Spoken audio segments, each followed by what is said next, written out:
আপনারা সবাই দেখেন আমার মেয়ের কত বুদ্ধি।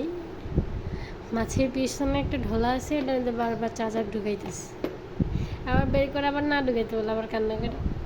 দেখেন দেখেন সবাই, গাইস আমার মেয়ের বুদ্ধি দেখেন দেখেন।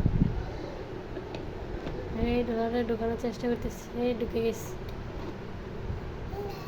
হ্যাঁ, আবার বের করে আবার ঢুকায়। দেখেন বুদ্ধি দেখেন।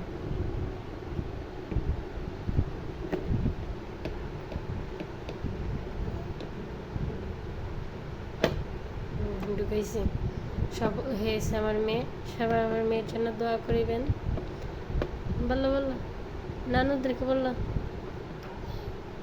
সবাইকে দেখাই দিব আজকে। কেউ মেয়ে কোনো কিছু ঠিক করতে আসলে আমার মেয়ের কাছে ঠিক করবেন। মেস্তুর ঠিক করতে পারে জিনিসপত্র, দেখেন কীভাবে ঠিক করে। বুঝছেন, ভালো মেস্তুরি, 1 নম্বরের, কোনো ফ্রড নেই। টাকা মেরে খাবে না, কাজ শেষ হলে টাকা দিয়ে যাবেন। দেখছেন কীভাবে চার্জ দিতে হয়, এভাবেই দিবেন। হ্যাঁ, ওই যে আমার মেয়েও কথা বলতেছে, কীভাবে চার্জ দিতে হয় বলো।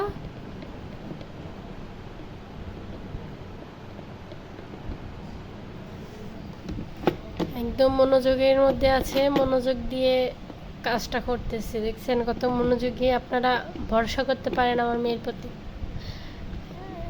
ভরসা না করলে কোথায় যাবেন, ভরসা করতেই হবে, বুঝছেন। এত ভালো মেয়ে। আবার কান্না করে দেখেন, ঢুকাইতে পারে না দেখে কান্না করে, দেখছেন।